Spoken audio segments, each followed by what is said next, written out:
Sunday Motivator. What is up, team? Chuck with Traders War Room, and I'm back at you with another video. This is your Sunday Motivator. Man, I got a fantastic video for you. But what I need you to do right now is hit that like, share, and subscribe button, and I need you to come along with me on the journey. Guys, check the description out. I got tons of tools and tidbits, and also that link to the March Madness TWR All Access 50% off. It goes off at midnight, so make sure you click that and come aboard and start trading with me, and let's make some money together. Without further ado, if you're ready, follow me and let's go to war together. Traders War Room, baby. Let's get it right now.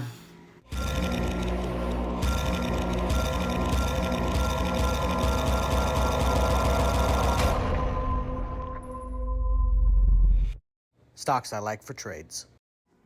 JD and Ulta will also be interesting to see how they hold up, specifically with Ulta being in that beauty brand that has been rocking lately, and JD, of course, being in the Chinese. And PaySafe would be interesting because a lot of those type of stocks in that fintech haven't been doing so well, but it'll be interesting to see if PaySafe, with their different model, kind of being more background for small businesses, is able to hold up and see if they can increase their margins. Here's your earnings list that's going on this week. It's not the blockbuster that we've been used to as we're ending earnings season, but still some potential out there. Anything with a green box has my attention. Trip.com, Dix, Crowdstrike, probably one of the biggest potential movers of this particular week. Campbell's Soup. JD.com and Ulta have opportunity. DocuSign will be interesting to see that. And then, of course, we got some PaySafe, Gap, Oracle, and GEVO with the buckle closing out on Friday. Here's your top trending stocks, and what I'm noticing with some of these, I'm noticing a lot of penny stocks starting to float into people's watch lists. So definitely paying attention to that, because those penny stocks like to bounce, and a lot of the penny stocks don't have options. So it's kind of different when the derivative market kind of acts volatile and people start to rotate money out of it. They start to rotate back into the penny stocks because those things can make significant amount of money, pushing up 25 cents or 50 cents or even $1, and the payback is extremely great, especially going in deep on some of these cheaper stocks. Plus, without the expiration date and owning the stock, it has a little bit more of a security feature than, say, an option with the volatility that has an expiration date and could expire worthless. At least with the stocks, you still own the stock, and it has the potential to run later on down the road. All right, so let's talk about SPY. Looking at SPY, it's been pretty volatile. We've had quite a bit of a run.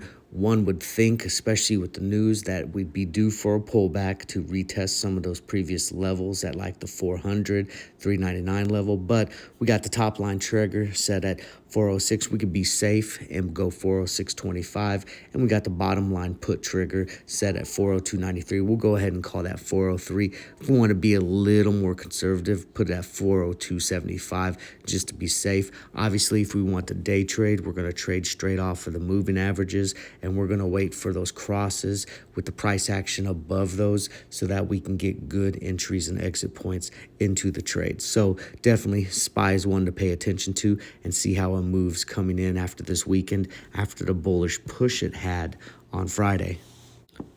AI, man, what a run this stock took on Friday.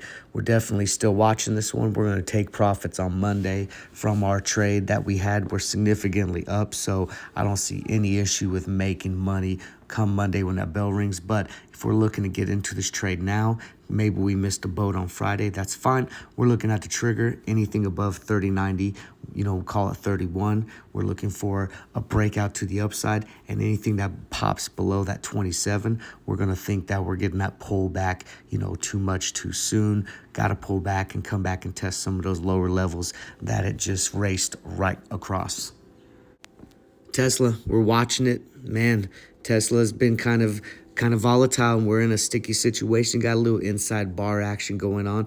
Looking for anything 202.95, call it 203 for triggers to the upside, and anything below that 193.50, we're looking for the put to the downside. This one is kind of particular. It runs a lot off of sentiment. Right now, that investor day wasn't the best display that investors were looking for with Tesla. So it'll be interesting to see how this plays out. Tesla can move anything between $15 to $25. We've seen it move $50 in a day. So it can surprise people. So definitely be quick if you're getting into Tesla. You want to have your head on a swivel and be ready to take profits when you're green.